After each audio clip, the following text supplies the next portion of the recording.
عن أبي هريرة رضي الله عنه عن النبي صلى الله عليه وسلم قال 7 يذلهم الله في ذله يوم لا ذل إلا ذله الإمام العادل وشاب نشأ في عبادة الله ورجل قلبه معلق في المساجد ورجلان تحابا في الله اجتمع عليه وتفرق عليه ورجل طلبته امرأة ذات منصب وجمال فقال إني أخاف الله ورجل تصدق أخفى حتى لا تعلم شماله ما تنفق يمينه ورجل ذكر الله خاليا ففاضت عيناه رواه البخاري حقيقة والله ይሄን ሐዲስ ብዙ ማብራሪያ አላረገበትም ምክንያቱም ረጅም ሰዓት ወስደናል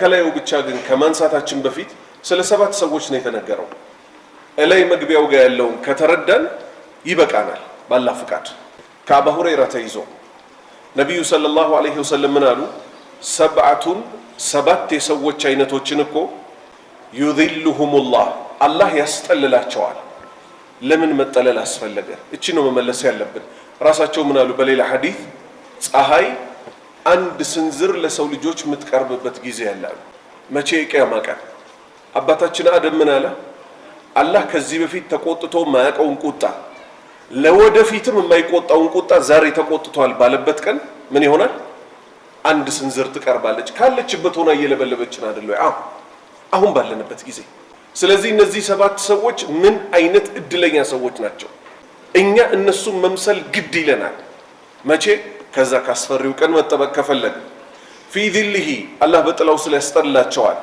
يوم لا ذل الا ذله የሱ ጥላ እንጂ ሌላ ማስጠለያ በሌለበት ቀን የመጀመሪያው ሰው ማን ነው አላህ ከሱ ያደርገን الامام العادل ፍትሃዊ የሆነ መሪ የሰው ልጆች በህይወት ዘመናቸው ላይ በተለያየ የሥራ እርከን ውስጥ ይቀመጣሉ ከዛው ውስጥ አንዱ ምንድነው ስልጣንን ልናገኝ እንችላለን ስልጣንን ስናገኝ ግን ለማንም ማዳላት አይተበቀብንም በፍትህ መፍረድ ነው የሚገባል ምክንያቱም ሰዎች አይደለም ስልጣን ይዘው ስልጣን ሳይዙ እንኳን ያዳላሉ አይደል ታላቁ ፍትሃዊ ነብዩ ሰለላሁ ዐለይሂ ወሰለም ምን አሉ ልጄ ፋጢማ አሉ በጣም ነው የሚወዷት እኮ ሰርቃ ብትመጣ እጇን ቆርጠዋለሁ አሉ ፍትህ ማለት ይሄ ነው የኡማው መሪ ናቸው አይደል መሪ ከመሆናቸው ጋር ማንንም ሙስሊም ስልጣን ላይ ሲቀመጥ በፍትህ ሊፈርድ ይገባዋል ሁለተኛስ ወሻቡን ማናችንም በህይወት ዘመናችን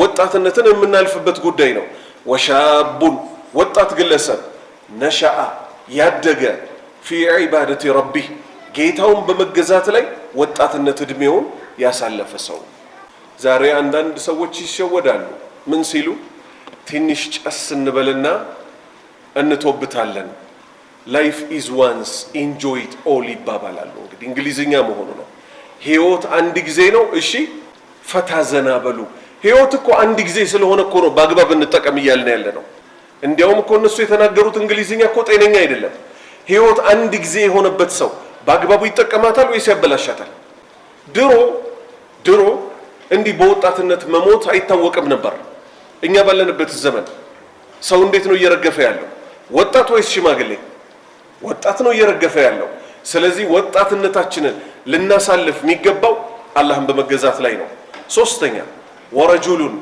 ያ ግለሰብ ቀልቡሁ ልቡኮ ሙዓለቁን የተንጠለጠለች ናት ፊል መሳጂድ ያላህ ቤቶችን ነው የሚያስበው መብራት ቢጠፋ ለሱ ደንታው አይደለም አዛን ስንት ሰዓት እንደሚል ውስጡ ክሊክ ያደርግለታል እንጂ አዛን ጠብቆ የመሳሰለው አይደለም ልቡ ከመስጂድ ጋር የተገናኘ ሰው ስለሆነ ይሄ ሰው ወረጁሉን ግለሰብ ቀልቡሁ ልቡ ሙዓለቁን ፊል መሳጂድ ከመስጂዶች ጋር የተገናኘ ነው የዚህ ሰው ልብ ይሄም ሰው አላህ ከሚያስጠልላቸው ውስጥ ይሆናል ወረጁላኒ ሁለት ግለሰቦች ተሐባ ተዋደዱ ውዴታቸውን የመሰረቱት ደግሞ ፊላህ ለአላህ ሲባል ብቻና ብቻ ከኢማን ስራ ሁሉ በላጩ ለአላህ ብሎ መውደድ ለአላህ ብሎ መጥላት ከዛስ اجتمع عليه ለአላህ ሲሉ ተዋደው ጓደኛ ማቾች ሆነው وتفرق عليه በዚቹ መንገድ ላይ በሁለት መንገድ ተለያዩ።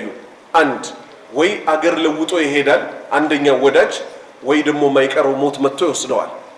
ስለዚህ የተለያዩት ራሱ ምንድነው ለአላህ ሲሉ እንደተዋደዱ እንጂ የሚለያዩት ከዚህ ውጭ ያለ ነገር አይደለም የሚለያያቸው።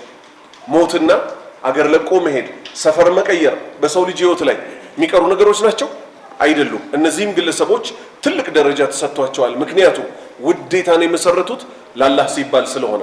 አምስተኛ ወረጁሉን አንድ ግለሰብ እኮ ነው ጠለበትሁ ምርአቱን አንድ ሴት ልጅ ፈለገችው ጠየቀች ከሱ ምን ብልግና። ኒካህንማ ሴት ልጅን መጠየቅ መብቷ ነው፣ ወንድም ልጅ መጠየቅ መብቱ ነው፣ ሸሪዓ ፈቅዶለታል። በተለይ ባለንበት ዘመን ዘፈኖቹ ስለ ብልግና፣ ይሄ ስለ ተቃራኒ ጾታ ነው አይደለም፣ ፊልሙ ስለ ተቃራኒ ጾታ።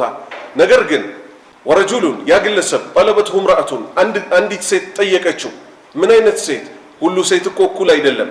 ዛቱ መንሲቢን የደረጃ ባለቤት የሆነች እዛ ማህበረሰብ ውስጥ በጣም የሚከበረው ሰውዬ ልጅ የሆነች፣ ወጀማሊን መልክ ደግሞ አላህ ሰጥቷታል። ያንዱ ሰው መልክ ከሌላው ስለሚለይ ፈቃል እሱ ግን ምን አለ? ኢኒ እኔ እኮ አኻፉላህ አላህን እፈራለሁ ብሎ እምቢ አላት። ይሄ ግለሰብ ይገባዋል ጥላ ስር ይቀመጣል። ሁለት ምሳሌዎችን ጨምር። ነቢዩ ሰለላሁ ዐለይሂ ወሰለም ምን አሉ? ሶስት ግለሰቦች ወደ ጉዞ በወጡበት የማታው ክፍለ ጊዜ ወደ ዋሻ አስጠጋቸው፣ ሊያድሩ ማለት ነው። በገቡበት ቋጥኝ ከተራራ ላይ ተንከባሎ መጥቶ በራፉን ዘጋው። ውስጥ እነዚህ ሶስት ሰዎች እርስ በእርስ ተነጋገሩ። ምን ብለው?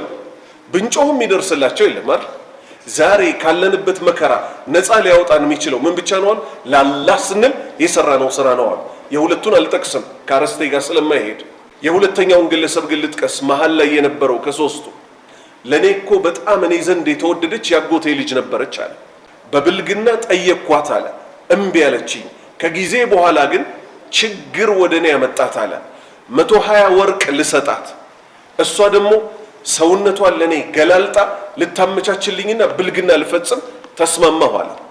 ከዛም በኋላ ሁሉ ነገሯን አመቻችታልኝ ሳበቃ አራቱ ሰውነቷ ጋር ቀርቦ እያለ ኢተቂላህ አላህን ፍራ፣ ወላ ተፉተል ኻተመ ኢላ ቢሐቂህ ብልቴን በሐቁ ቢሆን እንጂ አይ ቢኒካህ እንዳትነካው አለችው። ኢተቁላህ የሚለው ቃል እሱ ምን አደረገው? የሴት አካል ከነካ በኋላ ወደ ኋላ ማርሽ እንዲያዞር አደረገው። ወደ ኋላ ማርሽ እንዲያዞር አደረገው። የማን ስም ስለተነሳ? የአላህ ስም ስለተነሳ። የሚገርመው ደግሞ 120 ወርቅ እኮ ማለት ብዙ ነው። 120 ወርቁንም ተውኩላት አለ። ስተዋት ደግሞ ተራ ሴት ሆና አይደለም የተውኳት፣ እኔ ዘንድ ከሰው ሁሉ በጣም ትወደድ ሴት ነበረች። ይሄ ሁሉ ግን ምንን አስረሳው? የአላህ ቃል መጣና አላህን ፍራ የሚለው እሱን ምን አደረገው? ወደ ኋላ እንዲሸሽ ያደረገው።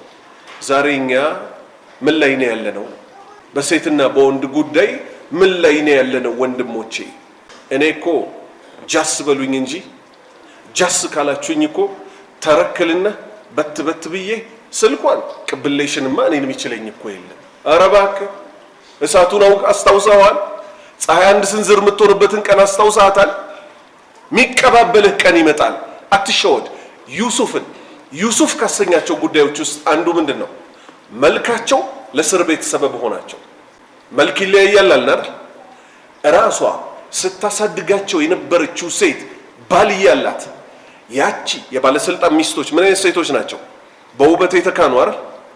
በሮችን ሁሉ ዘጋች። ወገለቀቲል አብዋብ ቤት ውስጥ አሉ የሚባሉትን በሮች ሁሉ ዘጋች፣ መውጫ የለም። ወቃለት ሀይተለክ ናስቲ አለች። ምን ፈልጋ? ኒካህ ሊሆን አይችልም፣ አንድን ሴት ሁለት ወንድ ሊያገባት ስለማይችል ብልግና ፈልጋ። የእሱ መልስ ምን ሆነ? ቃለ መአዘላህ እኔ በአላህ እጠበቃለሁ አለ። በአላህ እጠበቃለሁ ብሎ ቆመ? አልቆመም። ወስተበቀል ባብ ወደ በሩ ሩጫውን ሄደ። አውጣኝ ጌታዬ ሆይ ከዚህ መከራ። ምክንያቱም አላህ ምን አለ? ወለቀድ ሀመት ቢሂ ወሀመ ቢሃ እሳቸውም ሰው ናቸውና። ከዛ ልክ አንዱን በር በርግደው ሲወጡ ከበሩ በስተጀርባ ባሏ ተገኘ። ነገሩን ግልብጥ አደረገችና ቤተሰብህን በሸር የሚፈታተን የሆነ ሰው ወይ እስር ቤት መታሰር ወይ ኃይለኛ ቅጣት መቀጣት እንጂ ሌላ ምን አለው አለች። ለሳቸው ምን መልስ አላቸው? ማን መስካሪ ያላቸው? በእንዲህ አይነት ቦታ የምትታመነው እሷ ናት ወይስ እሱ? እሷ ነበረች አይደል? የፈሩት ጌታ የተዘጉት በሮች ውስጥ የፈሩት ጌታ ነፃ ወጣቸው። መስካሪ እሳቸው የሚያውቁት ሰው ቢመጣ ለሳቸው አዳልቶ ነው ይባላል አይደል? የራሷን ዘመድ አላህ ምን አደረገ? ወሸሂደ ሻሂዱን ሚን አህሊሃ ከሷ ቤተሰብ የሆነን መስካሪ ያደረገ። ያን ህፃን ልጅ ትልቅ ሰው ነው ቀድሞ ተነግሮት ነው እንዳይባል ገና ባንቀልባ ላይ ያለ አፍ ያልፈታ ልጅ አላህ እንዲመሰክር አደረገው። ምክንያቱም እሳቸው በኃይል በሮጡበት ሰዓት የጀርባ ጀለብያቸውን ይዛ ብልግናውን ፈልጋ እሳቸው መንጭቀዋት ሲሄዱ ጀለብያውን ከጀልባ ቀደዋለች። ሌላ ፍርድ ሊመጣ ማለት ነው። ምን ፍርድ መጣ? ጀለብያውን የቀደደችው ከፊት ከሆነ እሷ እውነቷን ነው፣ እሱ ዋሽቷል ተባለ። ሴት ልጅ እውነት ልትደፈር ቢሆን ኖሮ ደፋሪ ከየት ነው የሚመጣው? ከላይ። እሷ ከምንድን ነው የምትከታተለው? ከፊት ያለው ልብሱን ትቀድበት ነበር።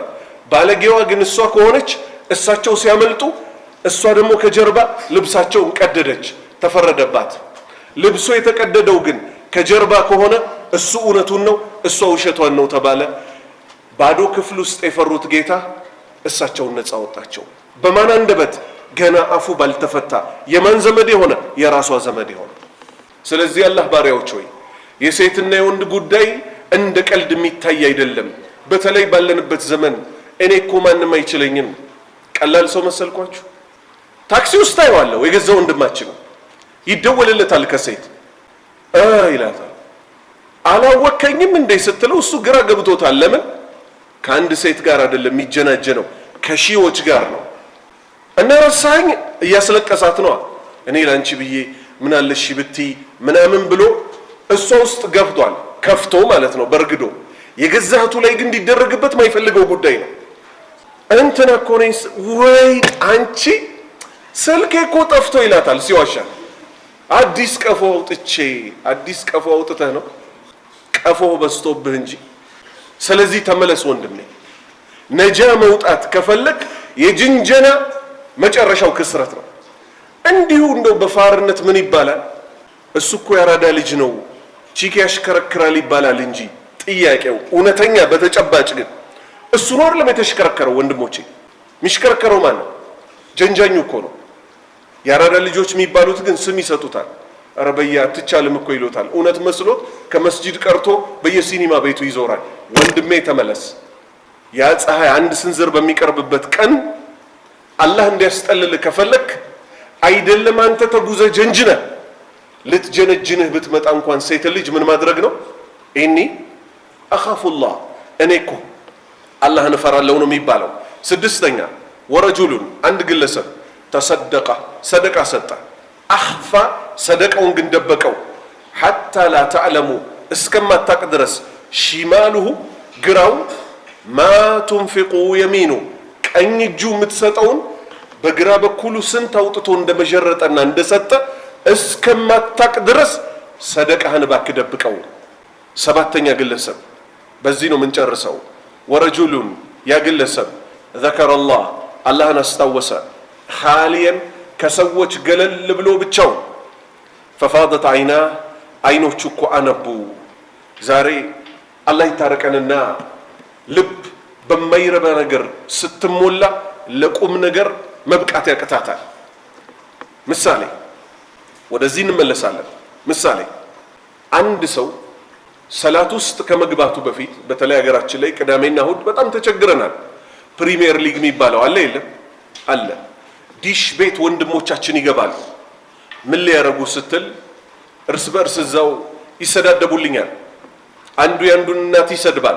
ነቢዩ ሰለላሁ ዐለይሂ ወሰለም ምን ብለው ሲያበቁ ለአነላህ መላአነ ዋሊደይ አላህ ረግሞታል ወላጅ አባትና እናቱን የሚራገም አሉ።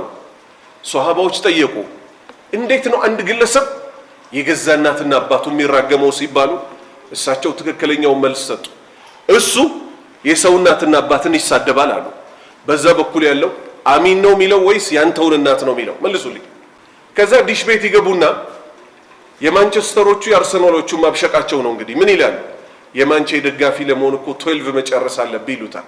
የአርሰናሉ ይነሳና እናት እንደዚህ ትሁን ይላል። ሁለቱም ምኖች ሙስሊሞች። ለከፋው ተጀመረ አልተጀመረ? ስራም ማበላሸት ባላህ መረገም ተጀመረ አልተጀመረ? ተጀመረ። ከዛ የኳሶቹን ፕሮግራም ይውልኝ እያዩዋቸው አዛን ይላል። ጥለው እንዳይወጡ ቆይ እረፍት እስኪሆን ድረስ አስሉ አዛን ምን ማድረግ ነበር? ወቅቱ ገብቷል ለማለት እንጂ አንተ አዛን ሲል ና መስጂድ ተገኝ ለማለት ነው ወይስ ምንም ስራ ከሌለ ከአዛኑ በፊት መስጂድ ተገኝ ለማለት ነው ጥሪው የመጣው? ከዛ እዛው ቁጭ ብለው እያዩ አያስደስታቸው። ነብዩን ግን አስደስቷቸው ነበር። ምን አዛን ይደብራቸዋል። ከዛ እዛው ኢቃም ይልባቸዋል። ሺት ምናምን እያሉ ይወርዳሉ። ኢማሙ እያሰገደ ይሮጣሉ። ልባቸው መጀመሪያ ከመልካም ነገር ተነስቶ ወደ መልካም ነው ሄደው ወይንስ አላህ እንዳለው ቀድ አፍለሐል ሙእሚኑን الذين هم في صلاتهم خاشعون والذين هم عن اللغو معرضون ከዛዛታ ወሬ ችላ ብለው ነው ወይስ በዛዛታ ወሬ ውስጥ ሆነው ነው ወደ ሰላት የገቡት? በዛዛታ ወሬ ውስጥ ሆነው ከዛ ኢማሙ አላሁ አክበር ይላል፣ አልሐምዱሊላሂ ረቢል ዓለሚን ይላል። እነሱ እዛ ቅድም ግን አሰልጣኙ ለምን ቀየረው? እሱ እኮ ጥሩ ፐርፎርማንስ ላይ ነበር እያሉ ሰላት ይሰግዳሉ። ይሄ ነው አይደለም ያለንበት ተጨባጭ ወንድሞቼ። ከዛ ለአላህ የሚለቀስበት ቀን ሲመጣ እንባ ከየት ትውጣ? ለፊልም ሲያለቅስ የኖረ ለኳስ ሲያለቅስ የኖረ አይን ለአላህ አልቅስ ሲባል እሺ ብሎ ያለቅሳል? አየ ከመጥፎ ነገር ካልጸዳች እቺ ልብ ለጥሩ ነገር ለማልቀስ አትዘጋጅም። ዛሬ እኮ ስንት የሚያስለቅሱ ነገሮች አሉ። የኛን አይን ግን መበርገድ አቅቷቸዋል። በምን? እኛ ልብ ውስጥ ያለው መጥፎ ነገር ስለሆነ። መጥፎ ሰዎችን ወደን ይዘናል። አክተሮችን ወደን ይዘናል። ኳስ ተጫዋቾችን አስገብተናቸዋል። ከዛ የቁርጥ ቀን ሲመጣ የነሱን ስም እንጠራለን። የዛሬ 2 ዓመት የ14 ዓመት ልጅ የ20 ዓመት የ30 ዓመት አልላችሁ የ14 ዓመት ወጣት ህፃን ልጅ ቱርክና ሶሪያ ላይ የተነሳው መሬት መንቀጥቀጥ በተነሳ ሰዓት ድፍን ህንፃ ተደረመሰበት። ነብስ አዳኝ የሚባሉት ህንፃውን አንስተው ያ ህፃን ልጅ ወጣ በ14 ዓመቱ። ምን ትመኛለህ? ከዚህ ድነሃል ሲባል ክርስቲያኖ ሮናልዶን መገናኘት ፈልጋለሁ አለ። ውሸት እንዳይመስላችሁ፣ ውሸት እኮ አይቻልም። ለማስተማሪያም ቢሆን ነብዩ ሰለላሁ ዐለይሂ ወሰለም ምን ብለው ሲያበቁ ሁሉም ሰው ከሚወደው ሰው ጋር ይቀሰቀሳል። ሁሉም ሰው ከሚወደው ሰው ጋር ይቀሰቀሳል። አነስ ኢብኑ ማሊክ ምን ይላል? እንደዚች ሐዲስ የሚያስደስተን የለም አለ። የኛ ስራ ትንሽ ነው አለ። ነብዩ ሙሐመድን ሰለላሁ ዐለይሂ ወሰለም አቡበክርና ዑመርን እንወዳለን፣ እነሱም በመውደዳችን ምክንያት አላህ ከነሱ ጋር ይቀሰቅሰናል ብለን እንገምታለን አለ። ዛሬ ወንድሞቼ ራሳችንን እንጠይቅ። የፊልም የማየት ውጤቱ ምን እንደደረሰ ታውቃላችሁ? ፕሪዝን ብሬክ የሚባለው ፊልም ብዙ ሰው አይቶታል። እዛ ላይ ያለው ዋናው አክተር ስሙን መጥራት ማልፈልግም፣ እዚህ ግብረ ሰዶም ነው። ሴት ሚስት የለውም፣ ከወንድ ጋር ነው የሚገናኘው። ፊልሙን በማየት ሙስሊሞች ስለወደዱት ግን ግብረ ሰዶም ነው ሲባሉ እኔ ግን አክቱ ይመቸኛል። ይሄው ምን አክቱ ደስ ይላል። አየሰው እንዴት አድርጎ ምርኮኛ እንደሚያደርግ ልታቅ ይገባል። ግብረ ሰዶም የሆነ ሰው ለአንተ ምን አክቱ ነው የሚጥም? አላህ ጠልቶት ሲያበቃ። ሌላውም ሴትዮ ኻቲማዋ ተበላሽቶ ሞተች። ልብ በሉ፣ ሴት ልጅ የወር አበባ ስታቆም የወንድ ስሜት የላትም ተብሎ ነው አይደል የሚወራው? አርጣለች ይባላል። ሴትዮዋ እየተነሳች የቱርክ ፊልም ታያለች። ሙሐነድ የሚባል ከኢሻ በኋላ የሚታይ ሞት መጣባት። ቤተሰብ ተሰብስቦ ላኢላሃ ኢለላህ በይላታል። እሷ ሙሐነድ እያለች ዱንያን ተላቀቀች። ስለዚህ ሙስሊም የሆነ ሰው ከፊልም ከኳስ ልብ ከሚቆጣጠሩ ነገሮች ሊርቅ ይገባዋል። ይኸው ኻቲማ እያበላሸ ነው። በተጨባጭ እውነተኛ የአላህ ባሪያዎች አድርገን ይሄን ረመዳን በአግባቡ እንጠቀም። እንዲህ አይነት ደርስ ያለባቸው ቦታዎች ላይ አንጥፋ። አላህ የጀነት ሰዎች ይበለን፣ ከእሳት ይጠብቀን። ሱብሃነከ አላሁመ ወቢሐምዲክ አሽሀዱ አን ላ ኢላሃ ኢላ አንተ አስተግፊሩከ ወአቱቡ ኢለይክ።